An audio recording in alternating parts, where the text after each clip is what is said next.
বনের হরিণ আসমান জমিন সবাই তোমায় চিনেছে, ওই আকাশের মেঘমালা ছায়া তোমায় করেছে।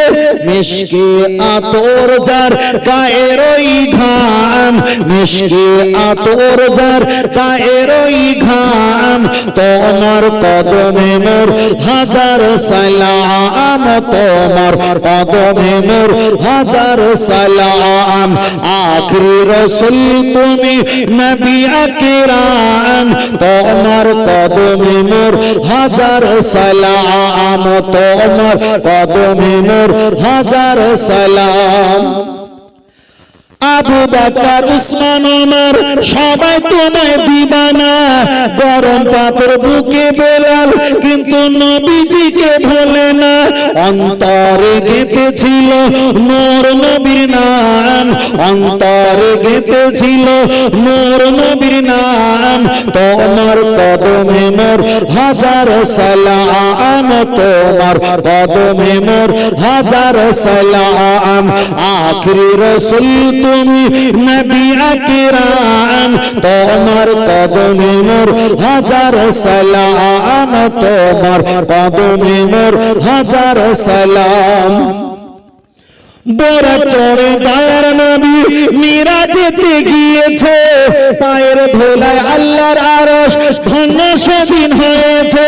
জান্নাতের রোমে রোমে লেখা নবীর নাম, জান্নাতের রোমে রোমে লেখা নবীর নাম, তোমার কদমে মোর হাজার সালাম, তোমার কদমে মোর হাজার সালাম। আখরি রসুল তুমি নবী আকরাম, আখরি রসুল তুমি নবী আকরাম, তোমার কদমে মোর হাজার সালাম, তোমার কদমে মোর হাজার সালাম। আল্লাহ নবী হাদিস শরীফে বলেছেন, কোন ব্যক্তি যদি কাবা শরীফে হাজির হয়ে যায়, কোরআন তার বিবরণ দিয়েছে, ওমান দাখালাহু কানা আমিনা, আল্লাহর কাবায় হাজির হয়ে গেলে আমার আল্লাহ জীবনের গুনাহ মাফ করে দেয়। আমার নবী পরে জানিয়ে দিয়েছেন, আল্লাহুম্মা আফতালি আবওয়াবা রাহমাতি, আল্লাহর কাবা হাজির হয়ে দোয়াটা পাঠ করবে, আল্লাহর কাবা শরীফের দিকে তাকাবে, 120টা করে রহমত নাজিল হবে। আল্লাহর কাবা শরীফে একবার আল্লাহু আকবার বলবে, 1 লক্ষ আল্লাহু আকবার বলা সওয়াব পাবে। এক রাকাত নামাজ আদায় করলে 1 লক্ষ আল্লাহ 1 লক্ষ রাকাতের নামাজ পড়া সওয়াব আমার আল্লাহ দান করবে। ও আমার বাবাজিরা, আমি আপনাকে বোঝাতে চেয়েছি, তাহলে কাবা শরীফের কথা আমি পরে বলছি, একটাবার আগিয়ে চলে যাওয়া যাক। হজের নিয়মে যখন আপনি চলে যাবেন, একদিকে সাফওয়া মারওয়া পাহাড় সাই করা, একদিকে মিনার ময়দানে দেখা যায় দুম্বা কোরবানি করা, একদিকে আবার কাবা তওয়াফ করা, তার ভিতরে মাথাটা নেড়া হতে হয়, মাথাটা নেড়া হতে হয়। আল্লাহর কাবা শরীফে যারা হজ পাকে চলে গেছে, যেখানে এক জায়গা মক্কা শরীফে কোথাও 3 দেখা যায় 6 রিয়াল, কোথাও 8 রিয়াল, কোথাও 6 রিয়াল, এক কোথাও 2200, কোথাও 2400, কোথাও 1000 টাকা এক একটা চুল মুছড়ানো মানে চুল নেড়া হওয়া। খালি মক্কা শরীফে যত 2,500-3,000 সেলুনের দোকান আছে, ও আমার বাবাজি, আপনি সেখানে গিয়ে মাথার চুলটা নেড়া হবেন, আপনার কোনো গুনাহ হবে না। কিন্তু আপনার সঙ্গে আপনার স্ত্রী গেছে, আপনার মেয়ে গেছে, আপনার বোন গেছে, আপনার মা গেছে, এরা যদি ওখানে যায়, শরীয়তের ফতোয়া হলো আপনি নেড়া হয়েছেন, আপনার স্ত্রীর চুলের অগ্রভাগের কিছু আগাটা সেটা কিন্তু কেটে দিতে হবে, এটাও একটা শরীয়ত। তাহলে আপনি যখন নেড়া হয়েছেন ভালো, কিন্তু আপনার স্ত্রী কিংবা আপনার বোন চুলের আগাটা কেটে দিতে হবে। মক্কা শরীফে 2,500-3,000 সেলুনের দোকান আছে, ওই সেলুনের দোকানে আপনার মেয়েকে আপনার স্ত্রীকে যদি একটা বা চেয়ারে বসিয়ে দাও, আর ভালো ভালো যুবক ছেলেরা আপনার স্ত্রী কিংবা বোনের চুলটা খুলে আর যদি একটাবার পোঁছ দিয়ে কাঁচি দিয়ে চুলের আগাটা যদি কেটে দেয়, ফুরফুরা শরীফে মুজাদ্দিদ জামান দাদাপীর রহমাতুল্লাহ আলাইহির বসিরাত আল্লামা হুজুর হজ সংক্রান্ত মসলার কিতাবে বলেছেন, কোন ব্যক্তি যদি যদি মক্কা শরীফে মাথার চুলটা নেড়া হয় কোনো সমস্যা হবে না, কিন্তু ওনার স্ত্রী, ওনার মা, ওনার বোন, ওনার মেয়ে একজন অপুরুষ ব্যক্তির কাছে নিজের চুলটা যদি একটা বার কাটে, আল্লাহ নবী জানিয়ে দিয়েছেন ও স্বামীটা হবে দায়ুস, ও স্বামীটা হবে দায়ুস। ও বাবাজিরা, ওই চুল কাটার বিনিময় ওই নারীটা জাহান্নামে যাবে। তাহলে যে মক্কা শরীফে এক রাকাত নামাজ পড়লে 1 লক্ষ রাকাতে সওয়াব পাওয়া যায়, যে মক্কা শরীফে একটা রোজা রাখলে 1 লক্ষ দিনের রোজা রাখা সওয়াব আমার আল্লাহ তাআলা নামায় আমালে দান করে দেয়। যে মক্কা শরীফে কোরআন নাজিল হওয়া জায়গা, যে কাবা শরীফের দিকে ফিরে কাবাতে শরীফাতে বলে নামাজ আদায় করি, ওই মক্কা শরীফের এলাকায় যদি আমার মায়েরা সেলুনের দোকানওয়ালাকে চুল যদি একটা বার দেখিয়েছে, বসিরাট হুজুর ব্যাখ্যা করে বলেছেন নারুন হাবিয়া, আমার আল্লাহ ওই নারীকে হাবিয়া নামীয় জাহান্নামে আমার আল্লাহ সেখানে ফেলে দেবে। ও আমার মায়েরা, চাচিমারা, আমার বুবু জানেরা, তাহলে মক্কা শরীফে যদি এই কন্ডিশন হয়, আপনাদের এলাকায়, আপনাদের গ্রাম, আপনাদের মহল্লা, আপনাদের চাঁদ দেওয়াল, আপনাদের ঘরের ছাদ, এটা তো মক্কা মদিনায়।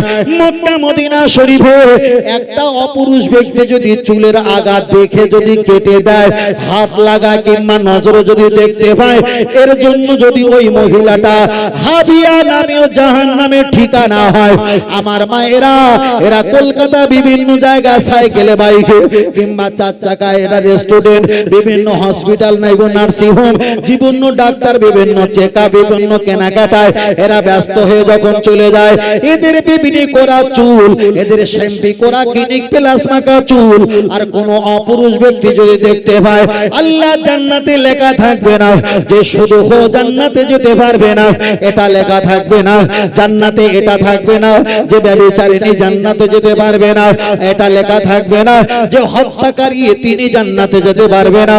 আল্লাহর জান্নাতে লেখা থাকবে আত্তাইয়ুস লা ইয়াদখুলুল জান্নাহ, যে সব পুরুষেরা স্ত্রীদেরকে পর্দা পুশিদা রাখে না, ওরা হয়ে গেছে দায়ুস। ও সিংকালে হাজার ইবাদত করা সত্ত্বেও ওরা জান্নাতে যেতে পারবে না, পারবে না, পারবে না। একটা নারী যদি জাহান্নামে যায়, আপনার মতো পুরুষকে জাহান্নামে নিয়ে যাবে, আপনার মতো ভাইকে নিয়ে যাবে, আপনার মতো বাপকে নিয়ে যাবে, আপনার মতো স্বামীকে নিয়ে, ছেলেকে নিয়ে যাবে। তাহলে একটা নারী যদি জাহান্নামে যায়, রুবা 4টে পুরুষের গলার টুটি ধরে জাহান্নামে নিয়ে চলে যাবে। তাই আমার নবী ঘুরিয়ে ফিরিয়ে বলেছে, আল্লাহ নবী ঘুরিয়ে ফিরিয়ে বলেছে আন-নিসাউ হাওয়ালাতি শায়াতিন, তবে নারীদেরকে ভালোবাসো, এটা মনে রেখো ওরা হলো শয়তানের জাল। বনের হরিণ, আসমান জমিন সবাই তোমায় চিনেছে, ওই আকাশের মেঘমালা ছায়া তোমায় করেছে, মিশকে আতর যার গায়ের ওই ঘাম, মিশকে আতর যার গায়ের ওই ঘাম, তোমার কদমে মোর হাজারো সালাম, তোমার কদমে মোর হাজারো সালাম, আখরি রাসূল তুমি নবী আকরাম, তোমার কদমে মোর হাজারো সালাম, তোমার কদমে মোর হাজারো সালাম। আবু বকর, উসমান, ওমর সবাই তোমায় দিবানা, গরম পাথর বুকে বেলাল কিন্তু নবীজিকে ভোলে না, অন্তরে গেঁথেছিল নূর নবীর নাম, অন্তরে গেঁথেছিল নূর নবীর নাম, তোমার কদমে মোর হাজারো সালাম, তোমার কদমে মোর হাজারো সালাম, আখরি রাসূল তুমি নবী আকরাম, তোমার কদমে মোর হাজারো সালাম, তোমার কদমে মোর হাজারো সালাম। বোরা চড়ে দয়ার নবী মিরাজেতে গিয়েছে, পায়ের ধোলায় আল্লাহর আরশ ধন্য সেদিন হয়েছে। জান্নাতের রোমে রোমে লেখা নবীর নাম, জান্নাতের রোমে রোমে লেখা নবীর নাম। তোমার কদমে মোর হাজারো সালাম, তোমার কদমে মোর হাজারো সালাম। আখিরি রাসূল তুমি নবী আকরাম, আখিরি রাসূল তুমি নবী আকরাম। তোমার কদমে মোর হাজারো সালাম, তোমার কদমে মোর হাজারো সালাম। প্রথম থেকে এই পর্যন্ত বলছিলাম, অনেকটা বিষয় আমি মশলার কথা বলেছি, এবার এখানে রেখে দিলাম। আমার একটা বক্তব্যটা বাদ গেছে, সেই বক্তব্যটা ঘুরিয়ে বলছি। প্রথমে ছেড়ে দিয়েছিলাম কোরআন শরীফের অক্ষর আলিফ লাম লাম হে আল্লাহ মিম হে মিম হানার মোহাম্মদ, কিংবা মক্কা আর মদিনা শরীফ মায়েরা যে নেকাব পরে হিজাব পরে, মাশাআল্লাহ এইগুলো টয়লেট পায়খানা যাওয়া আমি বলেছিলাম হারাম। আপনাদের মসজিদে আমার যাওয়া হয়নি, আমি মসজিদের বিষয়টা বলছি না। আমাদের সমাজে অনেক মসজিদ আছে, অনেক নামাজির বাড়িতে মসাল্লা আছে, নামাজের মসাল্লা বিছিয়েছে। একদিকে মক্কা শরীফ, একদিকে মদিনা শরীফ, ওখানে ওরা নামাজ পড়ে। একদিকে ফিলিস্তিনে মসজিদুল আকসা ছবি আছে, ওটা সামনে রেখে নামাজ পড়ে। খোদার কসম করে বলি, মক্কা আর মদিনা মসজিদুল আকসা এই ছবিগুলো যারা নামাজের মসাল্লা বানিয়েছে, তারা হলো গবলেট ব্যবসায়ী, ওরা হলো ধোঁকাবাজ। ওই ছবিগুলো দিয়েছে যাতে করে মক্কা মদিনার লোগো দেখে নামাজের পাটি বিক্রি হয়। ডবল ব্যবসায়ী। চলেন আমি আপনাকে বোঝাতে চেয়েছি, পৃথিবীর কোন হাদিস শরীফে নেই মক্কা আর মদিনার ছবি সামনে রেখে নামাজ পড়তে হবে। শরীয়তের ফতোয়া এসেছে, তোমরা যখন নামাজ পড়বে মনে মনে করো আল্লাহ আমাকে দেখছে, আমি আল্লাহকে দেখছি। আল্লাহকে যদি দেখা সম্ভব না হয়, আল্লাহ আমাদের দেখছে, এটাই তো বিশ্বাস করতে হবে। এটাই হলো শরীয়তের কথা। কিন্তু বাদ বাকি আর কিছু না, ওগুলো ছেড়ে দিলাম। চলেন একটাবার এগিয়ে যাওয়া যাক। অনেক জায়গা দেখেছি মক্কা আর মদিনার ছবি আছে, সবুজ গম্বুজের ছবি আছে, চার কোনা কালো ঘর। মক্কা শরীফের ছবি আছে, পাশে একটা মিনার ঠেলে উঠেছে। মসজিদে হাঁটছি আর ভয় ভয় লাগছে, এটা ডিঙই কিনা, এটা পায়ে পড়ি কিনা। এলাকার ছেলেরা বলছে হুজুর আমাদের এলাকায় একটা মুফতি সাহেব আছে, মুফতি সাহেবকে জিজ্ঞাসা করলাম আপনার মসজিদে কার্পেট আছে, নামাজের মাসাল্লাহ, একদিকে মক্কা শরীফ আর মদিনার ছবি দেওয়া আছে, এই কার্পেটে নামাজ পড়া তো যাবে না। তখন মুফতি সাহেব ফতোয়া দিচ্ছে, কে বলেছে কার্পেটে নামাজ পড়া যাবে না? আমি বললাম মক্কা আর মদিনার ছবি আছে, এটা পা পড়বে। বলছে আরে বাবা আপনি কি আলেম, আপনি কি জানেন না? আসল মক্কা আর মদিনা হলো এখান থেকে 8,500 কিলোমিটার দূরে। যেতে গেলে ফরজ হবে 4.5 লক্ষ টাকা, ওমরা যেতে গেলে 85-80 হাজার টাকা। তাহলে আসল মক্কা আর মদিনা, মক্কা মদিনা শহরে এটা হলো জেরেস, এতে যদি পা পড়ে কোনো সমস্যা নেই। আমি বললাম আপনার কি বলা শেষ হয়ে গেছে? হ্যাঁ, এবার আমি বলছি আপনি শোনেন। আল্লাহর কোরআনকে জিজ্ঞাসা করি, ও আল্লাহর কোরআন তুমি দুনিয়াতে আসার আগে কোথায় ছিলে? আল্লাহর কোরআন জবাব দিয়ে বললেন বাল হুয়া কোরআনুম মাজিদুন ফি লাওহে মাহফুজ। আমার আল্লাহ দুনিয়াতে পাঠানোর আগে লাওহে মাহফুজে আমাকে সংরক্ষিত রেখেছিল। তাহলে লাওহে মাহফুজে আল্লাহ যদি কোরআন সংরক্ষিত রেখে দেয়, অন্ধ্রপ্রদেশের কালি আর মধ্যপ্রদেশের কাগজ দুটো মিশিয়ে কম্পিউটার প্রেসে ছাপিয়ে ওটা আমাদের কাছে জেরেস করা কোরআন এসেছে। কিন্তু আসল কোরআন হলো লাওহে মাহফুজে। খুদ কোরআন বলেছে, কোরআন বলেছে, খুদ কোরআন বলেছে আসল কোরআন হলো লাওহে মাহফুজে। আমাদের কাছে যেটা এসেছে, নবীর কাছে ওহী আসলো, সেটাই লেখা করে সেটাই আমাদের কাছে জেরক্স কপি করা হয়েছে। তাহলে মক্কা আর মদিনা শরীফ ওটা যদি আসল হয় আর ছবিতে পা দিলে যদি গোনা না হয়, আসল কোরআন হলো লাওহে মাহফুজে, তাহলে জেরক্স করা কোরআনে পা দিলে গোনা হবে না? হবে না? গোনা যদি হয় তাহলে মক্কা মদিনা শরীফ জেরক্স করা ছবিতে পা দিলে গোনা হবে না? হবে না? গোনা হবে। তাহলে মক্কা আর মদিনা শরীফে পা দিলে যেমন গোনা হবে, কোরআন শরীফেও ঠিক পা লাগলে তেমনই গোনা হবে। তাই আমি আপনাকে বলছি, আমি গুনাহগার, বুকটা চিরে বলবো আমি গুনাহগার, মাথা পেতে বলবো আমি গুনাহগার। আল্লাহ তো জানিয়ে দিয়েছে, লা তাকনাতুল, গুনাহগার টেনশন করবে না, সুম্মাস্তাগফিরনি গুফারতু লাকা ওয়ালা উমালি, বান্দা তুমি টেনশন করবে না, আমার কাছে সেজদা দাও, আমার কাছে তওবা পাঠ করো, আমি আল্লাহ ক্ষমা করে দেবো। আল্লাহ তো গুনাহগার উম্মতের জন্য আমার নবীকে পাঠিয়েছে। আল্লাহ তো রহমান রহিম, গুনাহগার বান্দাকে ক্ষমা করবে। আল্লাহর কোরআন পড়ে জানিয়ে দিয়েছেন, ওয়ালা ফাকরুস, তবে গুনাহগার বান্দা টেনশন করিস না। 70 বছর গুনাহ করলি, একবার আমার কাছে আস্তাগফিরুল্লাহ রাব্বি মিন কুল্লি জামবি ওয়া তুবু ইলাই, 7 সেকেন্ডে তওবা পাঠ করবি, 70 বছরের গুনাহ আল্লাহ ক্ষমা করবে।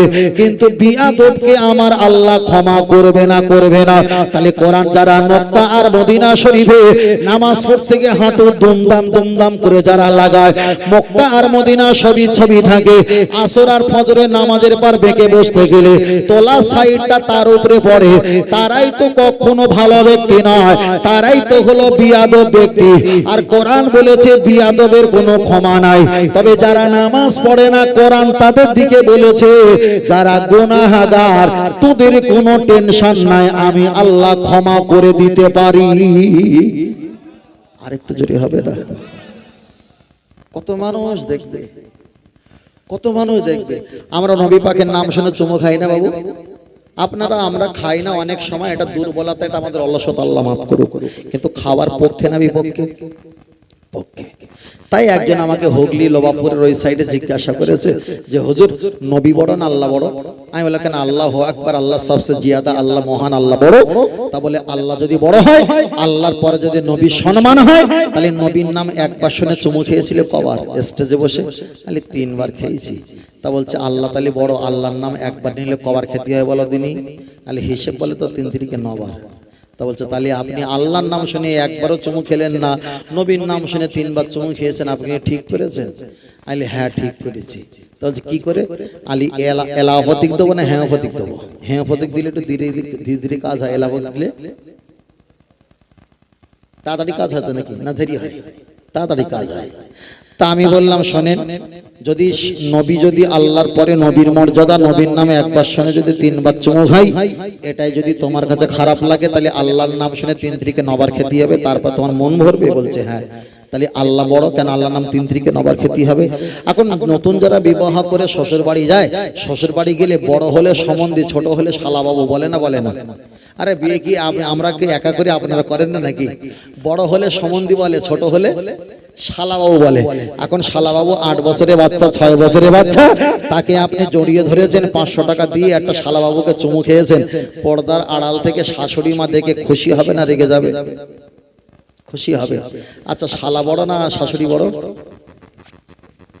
ভাই কথা বলে না, শাশুড়ি বড়। আর এ বলেছিল আল্লাহ বড়, আল্লাহর নামে একবার নিলে চুমু খেতে হবে কবার? 3 3 কে 9 বার। আর নবী ছোট, নবীর নামে একবার নিয়েছো, 3 বার চুমু খেয়েছো, তাহলে শাশুড়ি বড় না শালা বড়? শাশুড়ি বড়। তাহলে শালা ছোট, শালার 500 টাকা দিয়ে একবার চুমু খেয়েছি, আর পালাকার। আচ্ছা শাশুড়ির চুমু খেলে বউ থাকবে বলে মনে হয়? বুঝেছেন? তাই ফের বলছি, আয়াত দিয়ে, পারা দিয়ে, পৃষ্ঠা দিয়ে আপনি ধর্ম বোঝাতে পারবেন না। ধর্ম বোঝাতে গেলে আপনাকে হাদিসে আসতে হবে। তাই আমি বলছি, রাসূল বলেছেন মান আসানি, যারা আমাকে সরিয়ে দেয়, ফাকাদ আসাল্লাহ, আল্লাহ তাদেরকে ঝাঁটা মেরে সরিয়ে দেবে। মান আতানি, যারা আমাকে বুকে জড়ায় ইত্তেবা করে, রাসূল বলছেন ফাকাদ আতাল্লাহ, এই ইত্তেবা আমার আল্লাহ পাকের হয়ে যায়। বলুন সুবহানাল্লাহ। আরেকটু জোরে হবে না? আরেকটু জোরে হবে না? চলেন আমরা জান্নাতে যাব না জাহান্নামে যাব? জান্নাতে না জাহান্নামে? জান্নাতে যাব তো।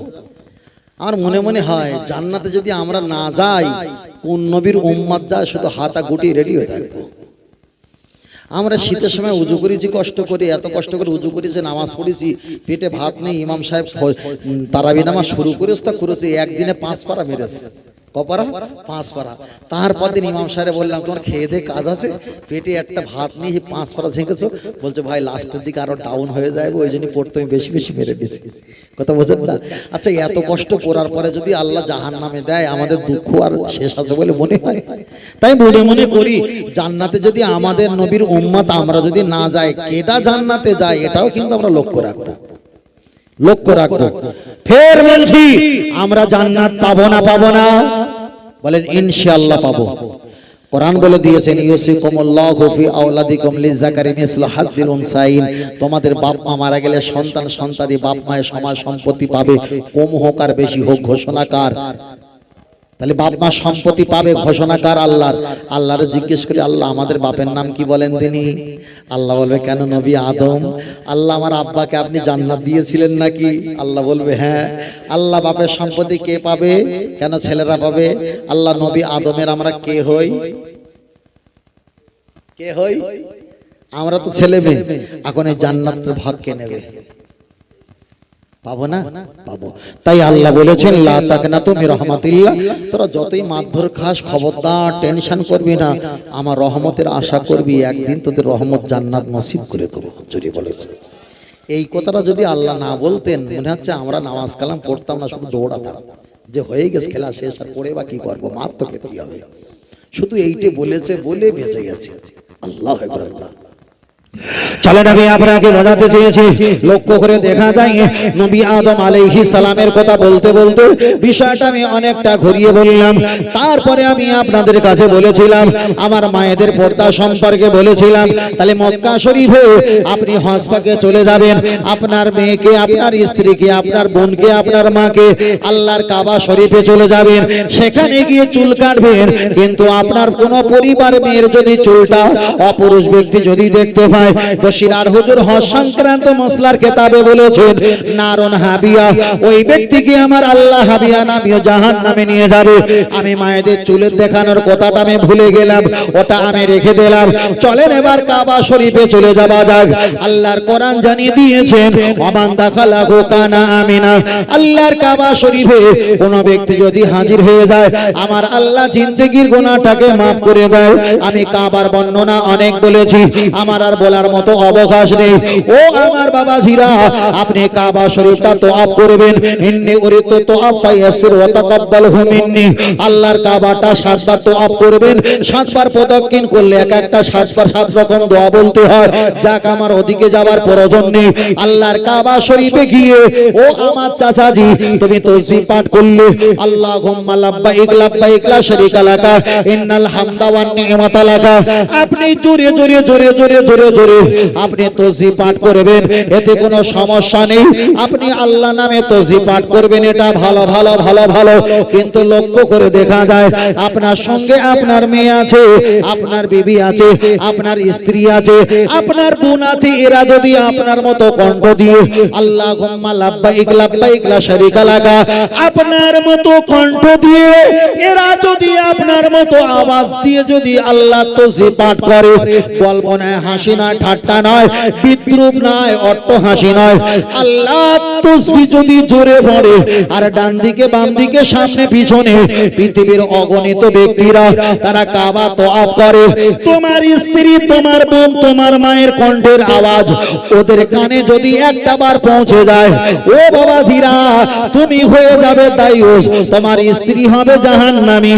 আমি আপনাকে বোঝাতে চেয়েছি যে কাবার দিকে ওয়াসজুদুলিল্লাহ, যে কাবার দিকে ফিরে নামাজ আদায় করতে হয়, যে কাবার দিকে ফিরে আরকামার রাকিন আল্লাহর নামে রুকু করতে হয়, যে কাবার দিকে ফারাফায়া দাইহি দুখানি হাত তুলে দোয়া করতে হয়, যে কাবায় আল্লাহর কোরআন নাজিল, যে কাবায় আমার নবী পাক দুনিয়াতে আগমন, যে কাবায় তো হাজির হলে জীবনের গুনাহ maaf হয়ে যায়, যে কাবা শরীফে 13 জায়গায়, কেউ বলেছে 14-16 জায়গায় দোয়া কবুল হয়, ওই কাবা শরীফে গল্প নয়, হাসি নয়, ঠাট্টা নয়।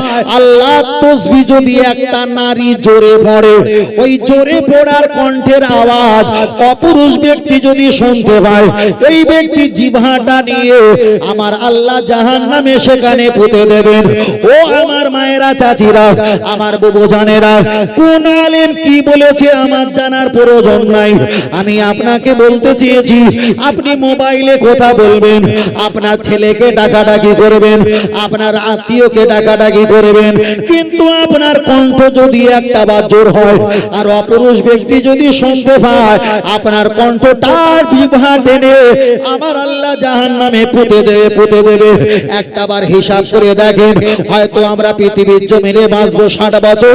আমরা 60 বছর যদি বাঁচি, কম হতে পারে, বেশি হতে পারে, সবকিছুর ব্যাপারে আল্লাহু আলাম, আমার আল্লাহ ভালো জানে।